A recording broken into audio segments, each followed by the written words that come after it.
Hello and welcome to the 54th episode of The Real List, a podcast about our real list. I'm your host, Ellis. And I'm your host, Gloria, and today's selection is from me.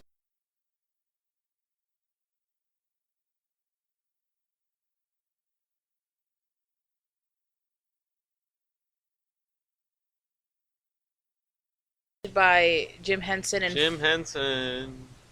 Frank Oz. If you don't know who Jim Henson is, he basically made the Muppets.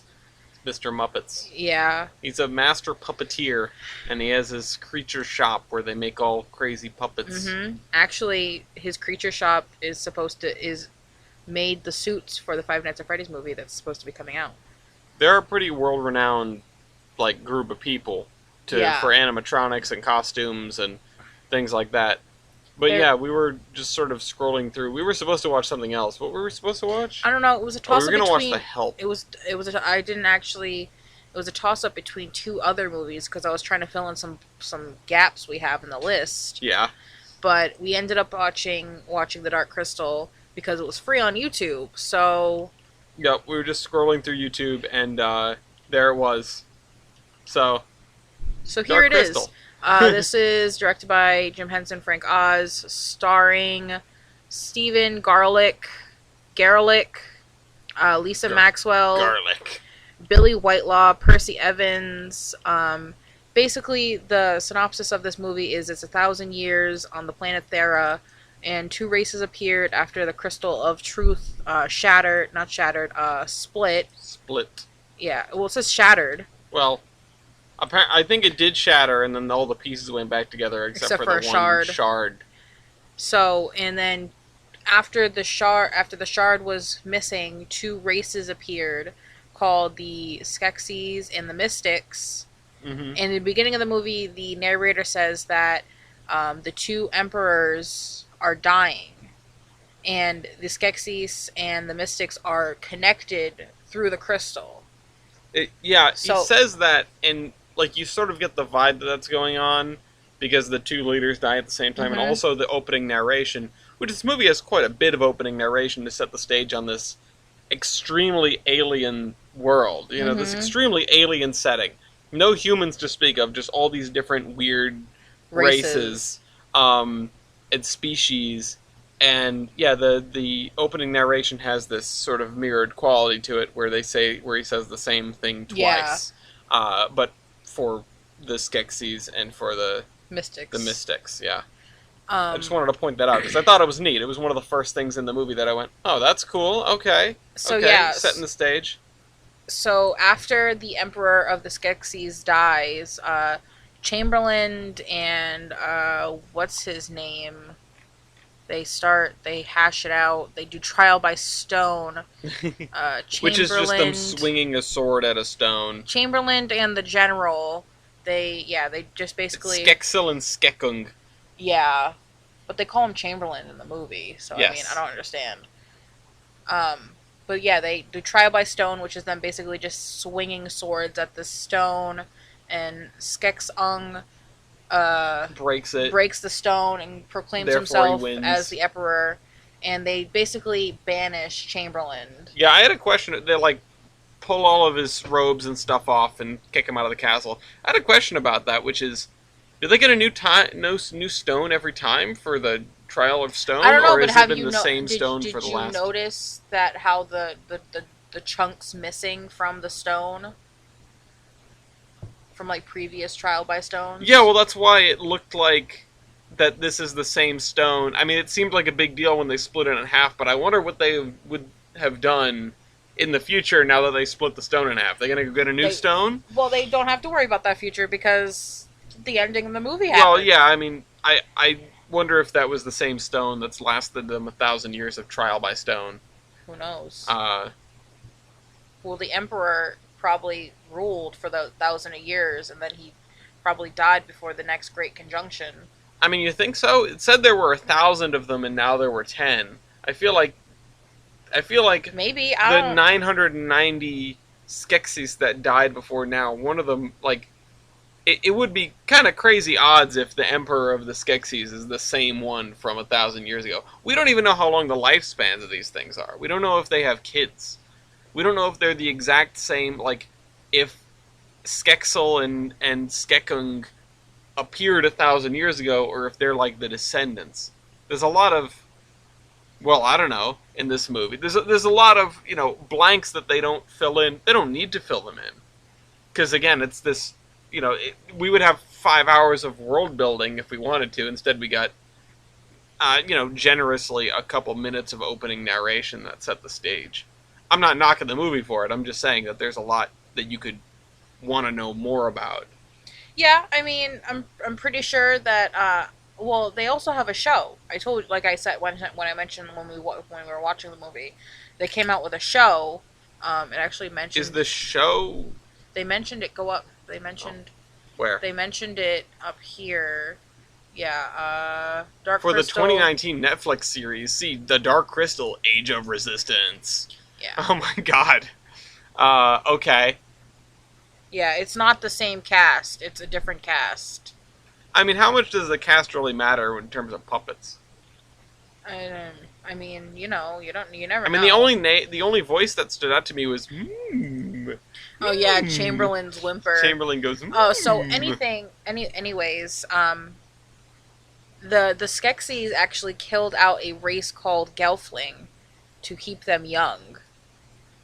Oh yeah, that's right. They like turn them into Mountain Dew, and then it keeps them young, apparently. And it also turns them into slaves.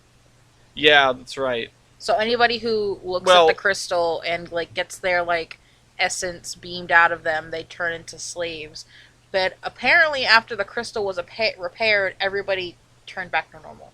Well, also they just killed all the Gelflings. They didn't turn them into slaves. Well, no, I'm not saying. Yes, they did kill all the Gelflings. Yeah, they did a full-on genocide, except for conveniently one male and one female. Yeah, presumably one male and one female. I'm not going to assume their genders. I don't know. They're puppets.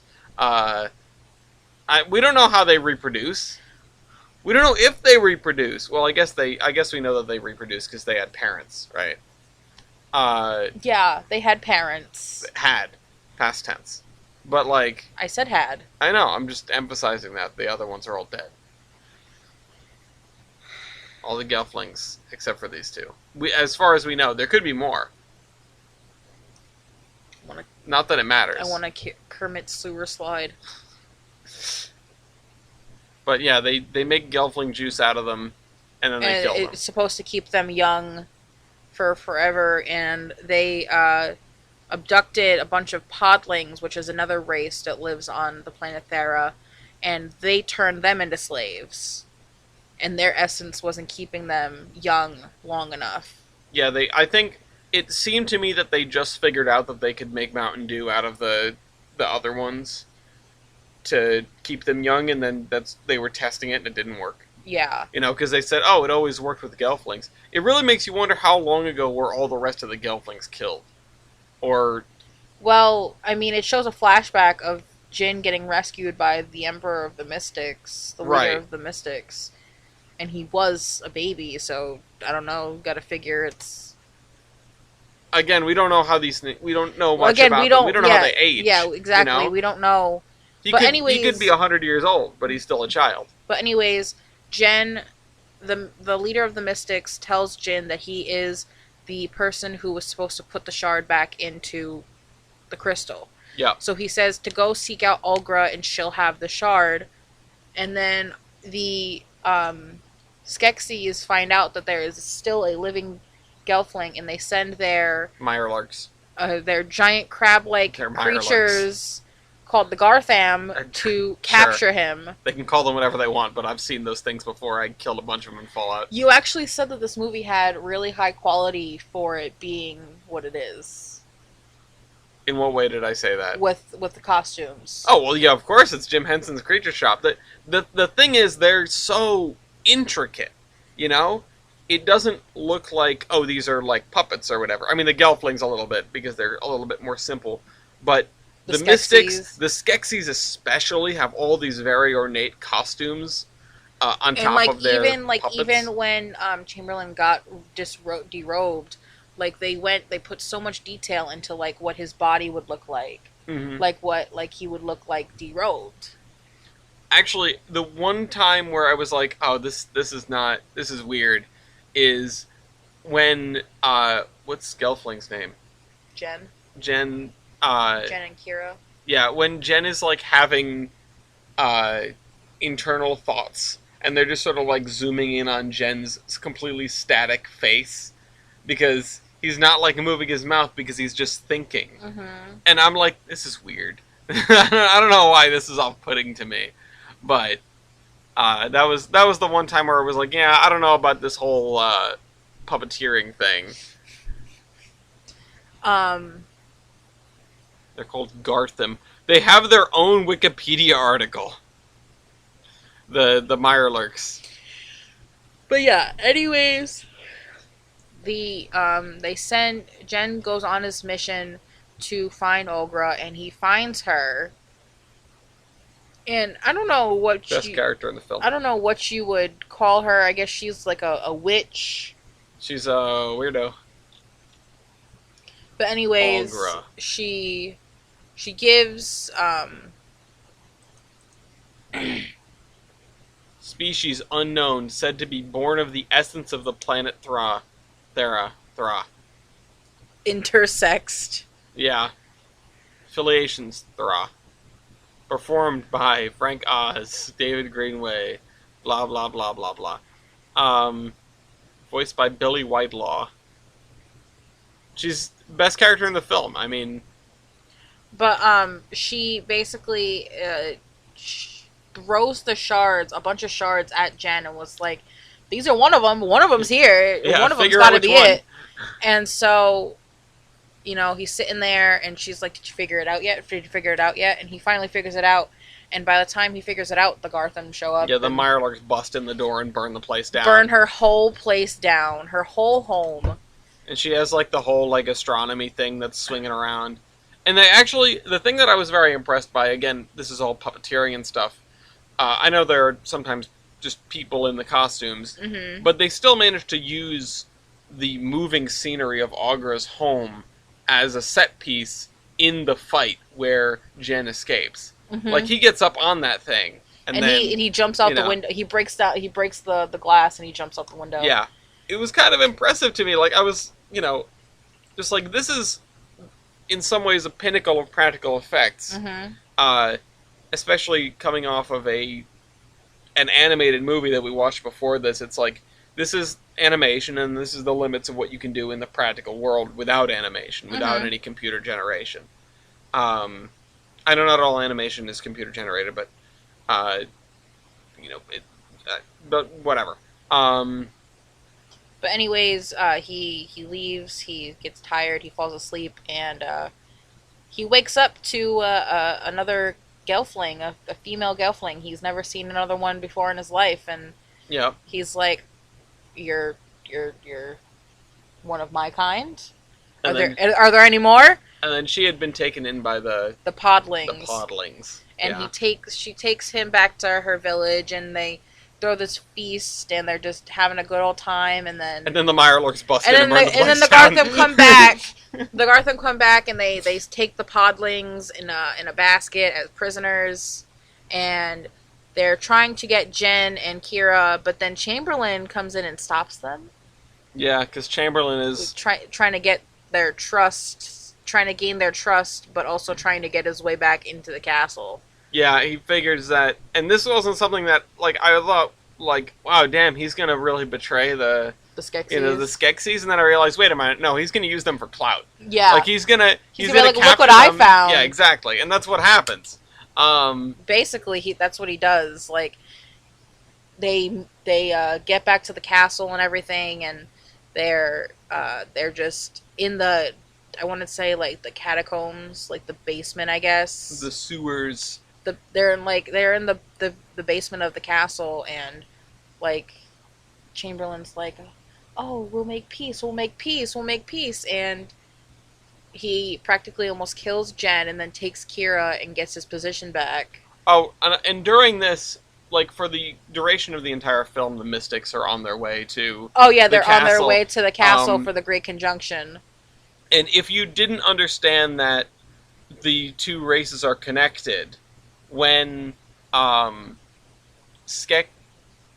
when Chamberlain gets, like, stabbed in the hand by the shard, then one of the Mystics gets an injury on their hand. Yeah, and the Mystics are so nonchalant about it. They're like, "Oh, my hand." Oh no, it gets better, because then Chamberlain falls into no, that's not Chamberlain. Oh, no, it was the doctor. The doctor falls. That's right. The dude making the Mountain Dew falls into the pit of lava underneath the crystal, and you see the Mystics just burst into flames. The Mystics are all walking together, and one of them just, like, bursts into flames and disintegrates, and they all sort of look, and then they leave. Keep walking, and then they just start walking again, because I guess they're probably just so used to it at that point. They're like, one of the Skeksis must have fallen into the lava. Oops. Oopsies.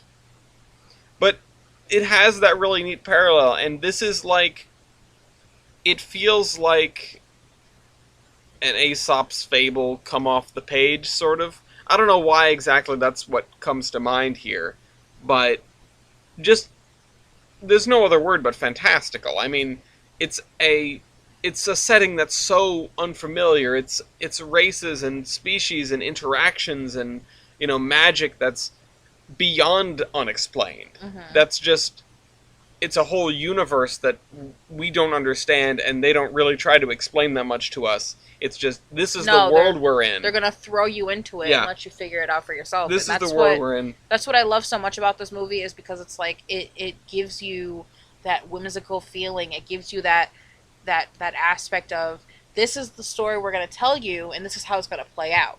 So when had you seen this before? Because I don't think I'd ever heard of it. I've seen this movie at least 5 times. Wow. I was really obsessed with Jim Henson at one point in my life. And, oh, yeah. Like, I wanted to learn how to do, like, puppeteering and, like, learn how to make the costumes and everything. Oh, that'd be so cool. And so I watched this. I looked up a whole bunch of Jim Henson movies, because obviously I knew the Muppets. Right. Muppets are well known everywhere, but I looked up Jim Henson movies, and this movie came up along with The Labyrinth, and so I watched The Dark Crystal, and then I watched The Labyrinth, and then I watched The Dark Crystal again and again and again and again and again, because I loved just the story. I was kind of surprised that you'd be rewatching this one over and over and not David Bowie in Leather. No? Okay. Alright. Teach their own. But maybe that's more your speed, but not mine. Well, no. But, just understanding that he's David Bowie. Okay. In Leather. David Bowie's a panty dropper for many other people, but not for me. Okay.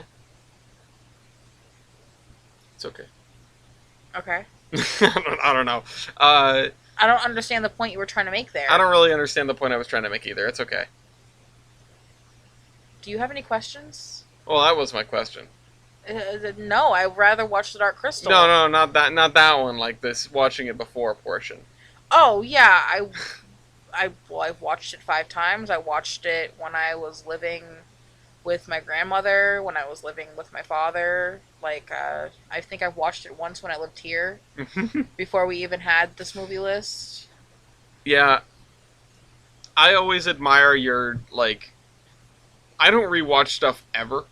This podcast has been the path for me to rewatch movies that I haven't seen in a very long time. I love rewatching movies. I love it so much. I live for it, because it's like, now that I've seen this movie, I can look at the other stuff that's going on, so I can get a second hand of what I'm dealing with the movie.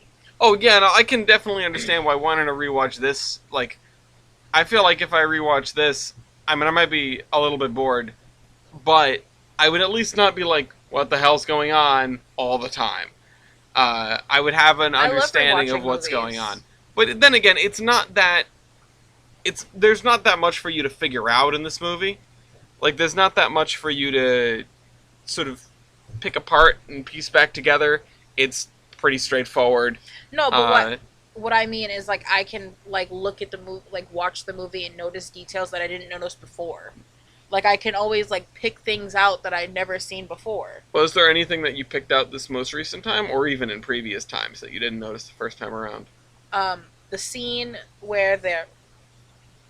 Sorry, excuse me. The scene where they're having the party when Kira and Jen go back to the Podlings village. Yep. I never noticed that there was... that everybody was in the wall in the band. I never noticed that because the way they shot the movie, the way they shot those scenes, it looked like they were in two different places. But then, and then when it pans to the whole, to show the whole room, you can see that they're all the whole band is like in the same like little hovel hole. Right. Okay. I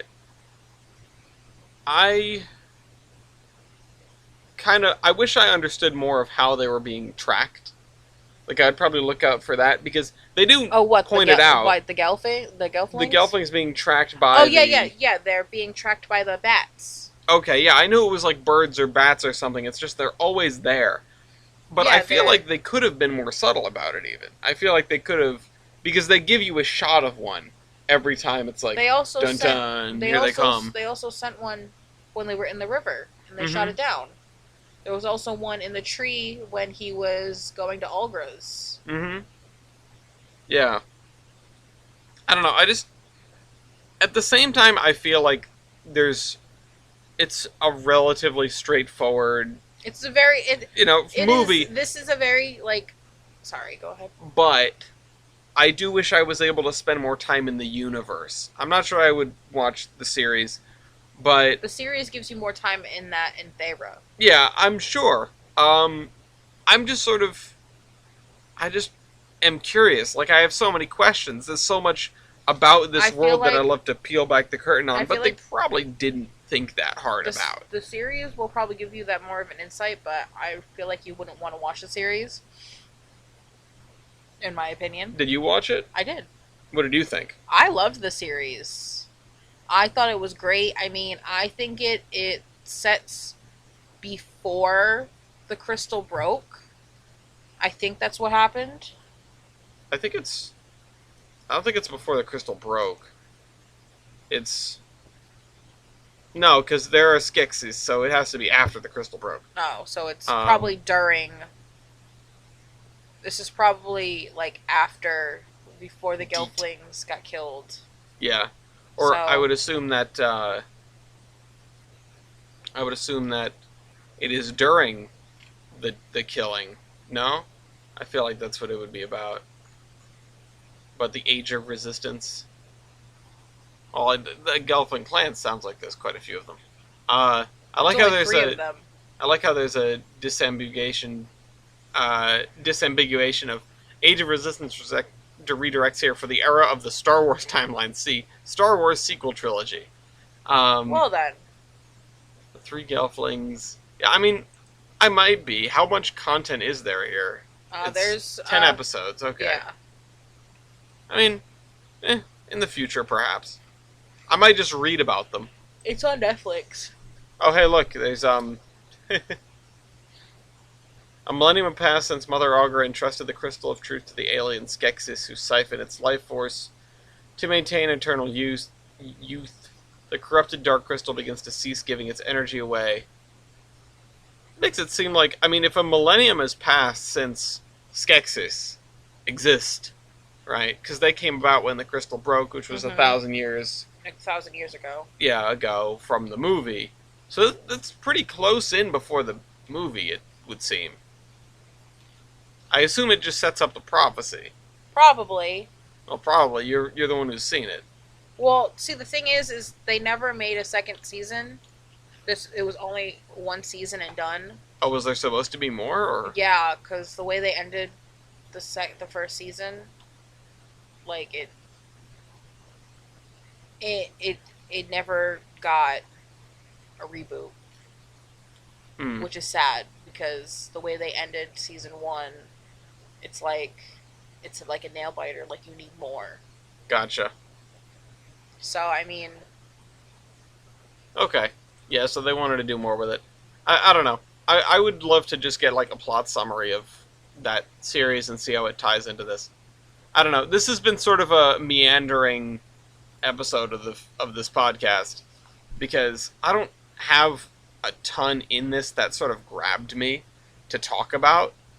I've gushed about the setting as much as I can, and the characters are neat, but they're all pretty one-dimensional. I mean, the most interesting character is probably Skeksil. What about Fizzgig? Oh God, Fizzgig. That's right. What about that tumbleweed that barks? Yeah, I was referring to him as a tumbleweed for the entire show, and also this like hinging his entire face open. Fizzgig's pretty funny. I love Fizzgig. I think he's a furry little freak. That looks like a tumbleweed. But no, seriously, the only like maybe it's just because of the puppeteering and I couldn't feel the characters as much, but it doesn't feel like there's a lot of character growth in anyone. No. You know, you'd like Jen to have sort of a character arc. He doesn't really. Again, the only person that has much to their character, it feels like, I don't know why, but just the sort of fake out they gave me, and they were trying to give Jen and Kira, is, you know, when Skeksil. Yeah, when Chamberlain Skeksil was trying to, you know, save their lives and tried to woo them over. I mean, it is completely fair that he was doing it. He was just doing it for his own ends. Yeah, he was just doing it to get himself back into the castle. Also, I want to talk about before we wrap up here is the castle just starts falling apart after Jen puts the shard back in, and the Mystics start walking in, and the Skeksis are just freaking the fuck out. Oh yeah, the Mystics just kind of wander in and sit up in the balcony watching everything transpire, which I thought was like kind of funny. Obviously not the intention there, but just like... And then the suns like line up, and then everybody's just like put into this trance, and the Skeksis slowly start backing up into the Mystics, and they all just turn into these phantoms, these like all-powerful beings. They look like ethereals from XCOM. They kind of look like the skeleton head from Scooby-Doo, the Monster Island. The live-action one. I don't remember, like, anything about that movie. You don't? I saw it once so long ago. Oh, man. I also want to talk about the budget. The budget was $25 million, and they made $41.4 million in the box office. Honestly, $25 million is not as much as I would have expected for this. Well, you got to think they have the materials for the movie. That's what I mean. I feel like it should have been more expensive. I feel like they did that on the cheap. I'm kind of impressed that it was only $25 million. But I guess they didn't have like any crazy voice actors, right? There's no Jean-Luc Picard sneaking in here. No, babe. So that sucks up a lot of money sometimes. Yeah. But I mean, what's your star rating for this movie? I don't want to be mean to it, but I'm going to have to give it like a 3. Oh, really? Yeah, I mean, other than the setting, there's not a lot that I can give credit to. Like, other than the setting and the costuming. You know? Like, Jim Henson and his team do what they do extraordinarily well. But the plot is very simple and very linear. The characters are all flat. I don't even remember any, like, music, like any major score pieces. No. You know, it's a very simple film, and there's nothing inherently wrong with that, but it's not like good movie level. You know? So, I'm gonna have to give it 3 stars. I'm gonna give it a 4.5. Okay. Just because I do love this movie with all my heart and soul, but it is not as high up there as a majority of the movies that we have seen or have viewed. You know, it is one of my favorites, and it will always continue to be one of my favorites. But, I mean, it's an old movie. It's a classic. It's a classic if you like Jim Henson stuff. Certainly. Yes. You know, again, I haven't seen anything more impressive when it comes to his puppeteering stuff. Like the stuff in the Labyrinth was impressive, but it doesn't hold a candle to this because this is a fully realized world. Mm-hmm. You know, that is a better film overall because it's more grounded, because it has this human character, because it has... Well, this movie came out before The Labyrinth. I know, it came out 4 years before The Labyrinth. But I'm just trying to compare the two. Which is why... I mean, what did I give The Labyrinth? Top 4. Yeah, we're at the bottom of the list here. Yeah, I gave it... Oh, I also gave it 3 stars. Well, at least I didn't rate this higher than The Labyrinth. Well, what's next on the list? That's a really good question, because I think it's going to be something stupid. Like, no way it's not going to be something stupid. It's going to be like... it's going to be why like... don't you try to fill in these gaps? I mean, I just want to watch what I want to watch. It's going to be like Monuments Men, or Mystery Men, or Dead Don't Die, or, you know... we're gonna do this back to back with a movie that isn't good. So, I'm not sure how to watch some of these, but I'm ready to watch Dead Don't Die again. It's a little wacko. Well, let's look it up and figure it out, but yeah. Let's end this podcast. Well, if you like this, we'll be more energetic in future episodes. I just didn't have a lot to say. Yeah, it's been a long couple of days. Neat. It's neat. Yes, this movie is really good. It's praised for its narrative, aesthetic, and characters. Okay. Well, let's go watch a movie. Yeah. Bye.